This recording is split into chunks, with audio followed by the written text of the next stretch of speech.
This one is going back a considerable amount of time. So summer 1979 was it? We had my folks had another family lived about a block away. They were German, and this family was like our best friends. We were tight with this family, and they were different. They were German,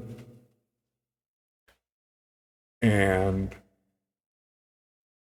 exceptional family. Now, this particular summer, there was a goal set by the father. He had purchased this a Volkswagen Combi camper van in complete disarray. It needed to be completely restored. It was mostly there, but what was there was it had considerable rust in the rocker panels around the wheel wells. It needed a complete restoration. The motor needed to be rebuilt. I'm not sure about the state of the transmission, but it was difficult for me to accept the reality that this amount of work, how is this going to go from what we're looking at now to what I know this guy's capable of doing is as close to coming off the line, like when Conrad fixed something, even if he had to fabricate a temporary part, usually that temporary part would outlast the OEM. He was an alchemist. This was, and I had my father. Yeah, we had a garage with tools in it, but I had never seen anybody chuck a drill by hand or, you know, bending sheet metal, riveting, applying Bondo, sanding it, priming it, refinishing it. And that's what I saw that summer. I began riding my bike around like, oh, I'm not spying on you guys, but I was. And I wasn't really warmly welcomed in, but I forced my way in closer every time around the block, eventually just stopping and wheeling up from 5.5 feet away on the bike, knowing I'm not really welcome. I'm more in the way than anything else, but I couldn't help myself. I was fascinated watching this guy work. This was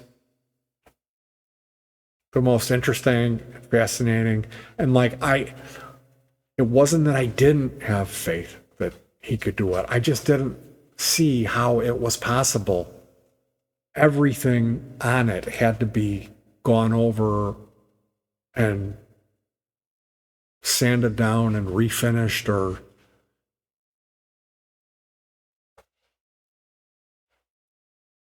and eventually down to the curtains hanging in the windows, they did it. And I can't tell you how much fun we had in that combi. But that was the other day. It had been a considerable amount of time for me since I had done any work where I'm requiring serious tools. Just haven't worked on anything. It was focusing on some other things, more creative things for a while. I had kind of a rough week, and then all of that came to a head, and I had a considerable sense of relief. I felt really confident and in a good place. And I thought, I'm going to fix that amp. And the amplifier I had built, and there was an input switch that when you would switch it over, it's two inputs, you'd switch it to the external input, and it would start humming. Not good. We can't have our amplifiers humming. So I use this because there's a real lot of screws holding this homemade amp together. The front panel is it's a road sign that I cut up, finished, and drilled that out to put the controls in it. And then it's pieces of scrap wood that make up the rest of the chassis, pretty much. There's a couple of back plates for the back and stuff, and a handle. But pulling this thing apart, and I got the soldering iron warming up, and sure enough, it just needed a little ground wire coming up, attaching a ground to the chassis of the switch, and that solved the problem. So in the process of doing that, for some reason, I started reminiscing about that summer, 79 or 80 was it, when I spent the whole summer sitting on my bicycle. I would ride my bike over to this German guy's house and sit off out of the way, maybe on the street or just on the driveway. And I was so scared he was gonna tell me to get lost.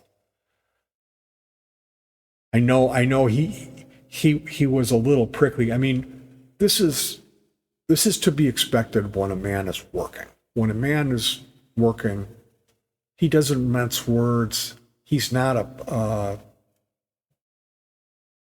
conciliaire. He's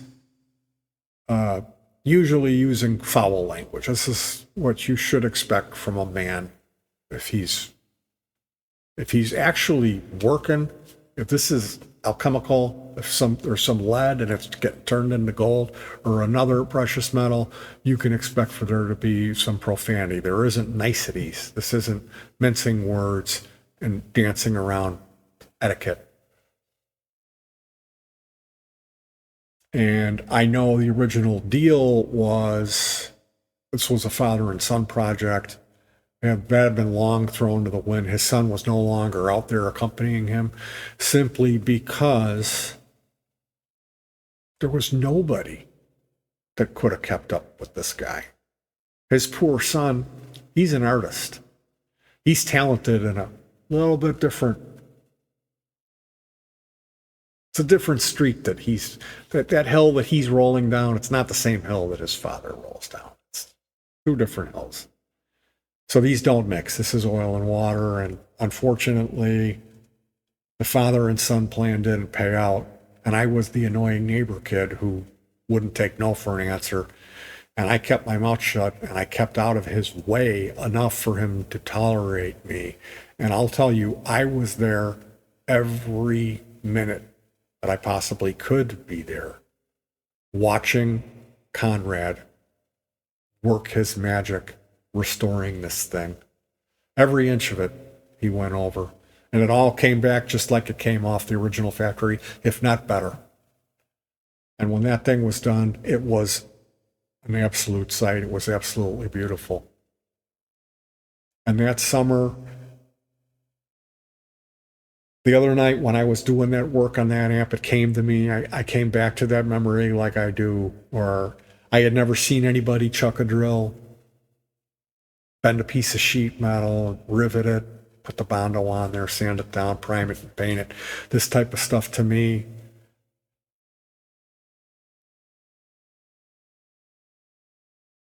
He could have been charging me admission. He should have. Nonetheless, the eternal gratitude that I have for that man for being patient enough with me. It wasn't like he was like, oh, come on over here, you can see better at this thing. I mean, he was a little prickly about it at first.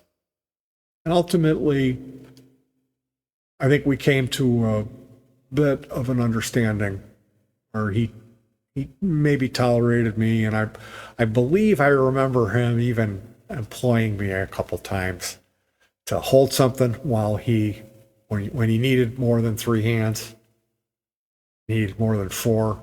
Because this guy was amazing. He could do a lot on his own, and he did.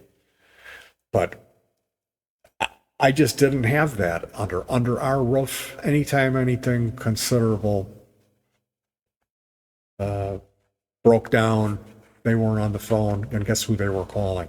So my family, we certainly have a debt of gratitude to this family. I don't know if that was ever really properly expressed. So I'm doing that now, and just like the influence for good that that man had on me, watching him work that summer. I mean, I knew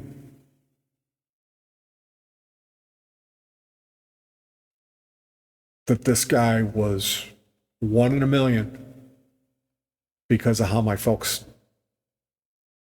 and I knew because when our air conditioner broke down, it'd be 15 minutes, he would pop over and you would get it going again.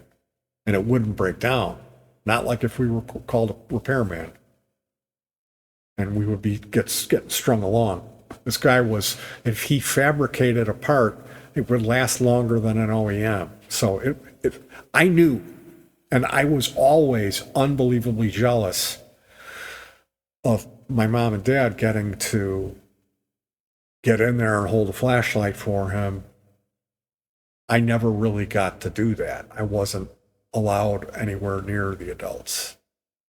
So when I had that chance, when I was over there on my BMX bike and I inserted myself into that situation, it wasn't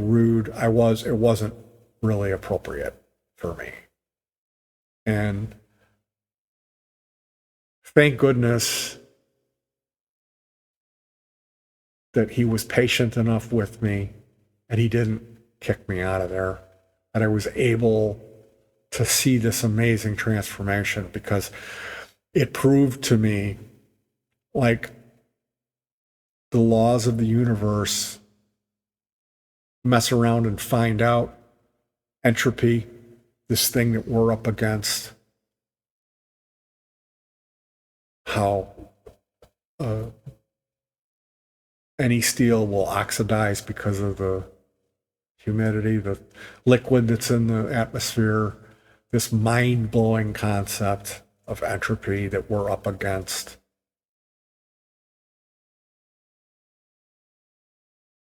That when you have a guy like Conrad that negates all that, that can really bring you back to zero and give you a lot of hope where where that's needed, where there is none. Because coming up for me, I had a father who couldn't fix his way out of a wet paper bag with a flaming chainsaw. That was my dad. And he didn't have the patience or the desire to teach me enough common sense to keep my hand out of the wrong end of the lawnmower.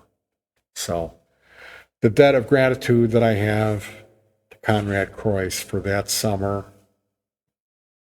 and even just actually getting to ride around in this thing with his son after it was finished, the amount of fun that we had in that thing, it was pretty good, clean fun. Except for that time they hung the rope out of the side door and I was Indiana Jones dragging me along the side streets. I mean, thank goodness it wasn't my brother driving, because I'm sure I would have ended up with an unsightly, really long scar or a chipped tooth. Peter wasn't like that. He had a heart of gold. And he kept that at around, 8 to 12 miles an hour when I was in Indiana Jones mode. So I'll never forget that summer, and we'll say it was 1979, and that debt of gratitude that I have for that man. Really admired that guy. And it's funny because I only met one other person in my life who had a similar thing, like a true handyman, like somebody who, it wasn't book learned, it was a naturally inborn curiosity and a massive depth of knowledge that he had procured over his lifetime that gave him the confidence to be able to just absolutely dominate and kick ass. And the only other guy that I met that was Kurt Wentz, another German. Like I like to say, it's always the Germans. It's something my dad had a real soft spot for those people. We're Swedish, but boy, if there was a German around, he would he would sniff them out, and that was the guy that you would find my dad courting. So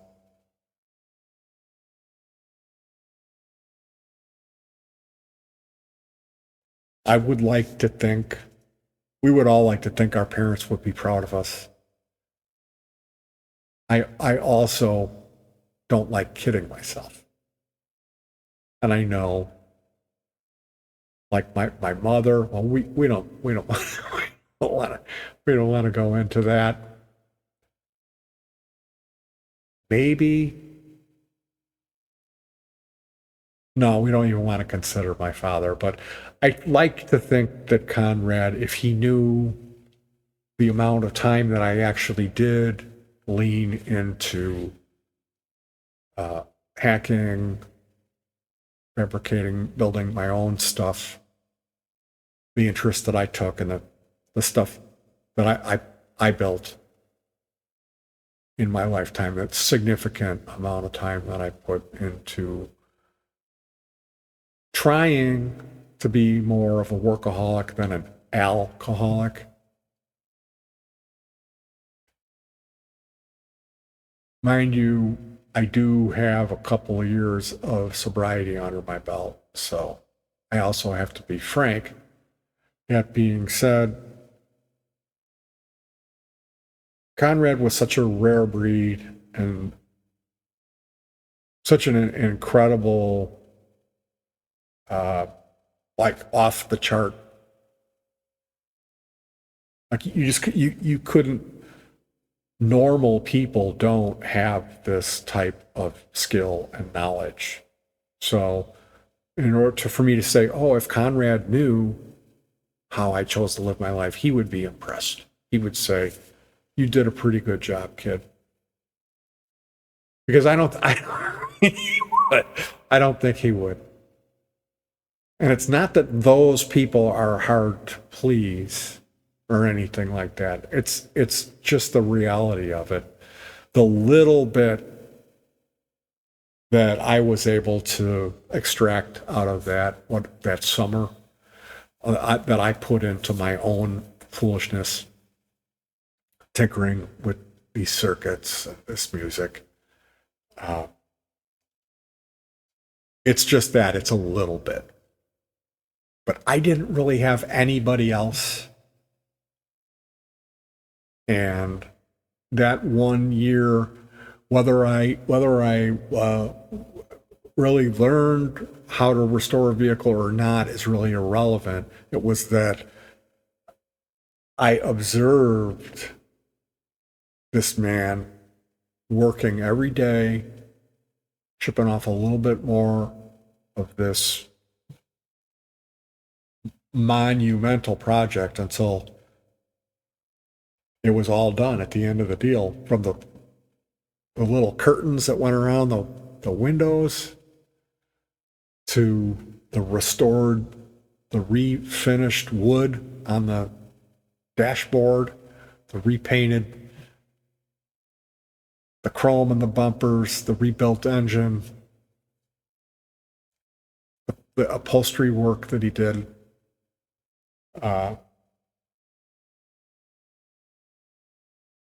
This type of stick-to-itiveness, they just don't make them like they used to. So I was really lucky. My folks were really lucky. And he was an incredible human being. And having somebody like that,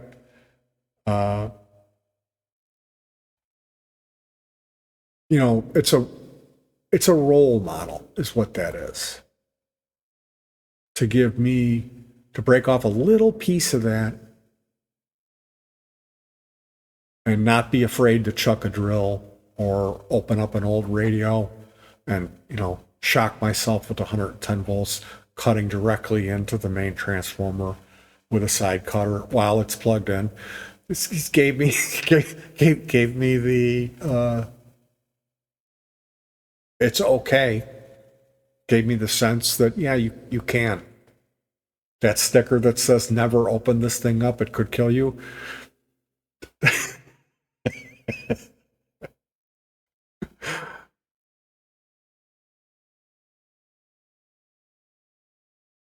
There's no way for me to thank that person right now. I can't.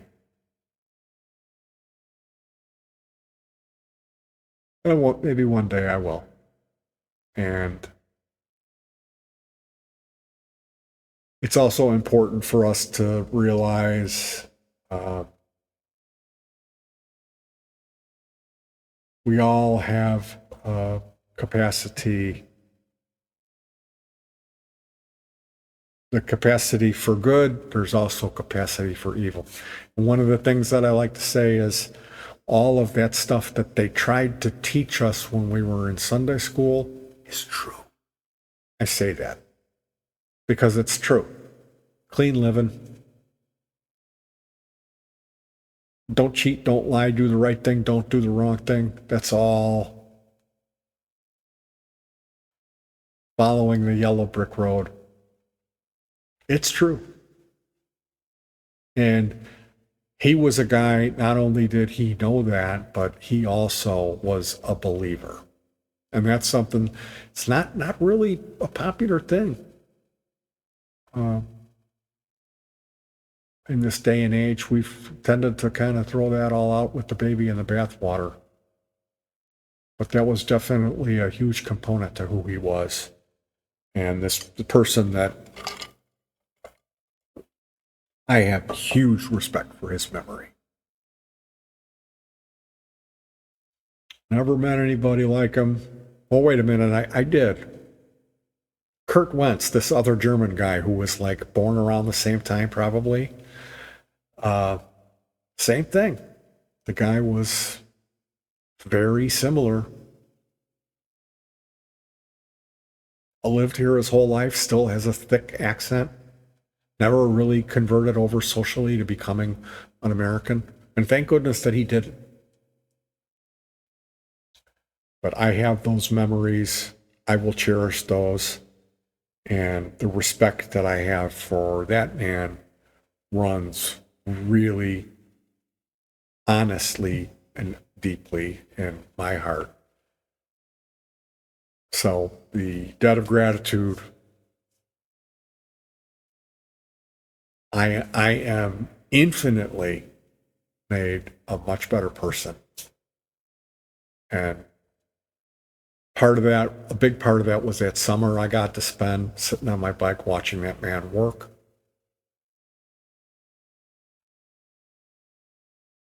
And that was the best summer of my life.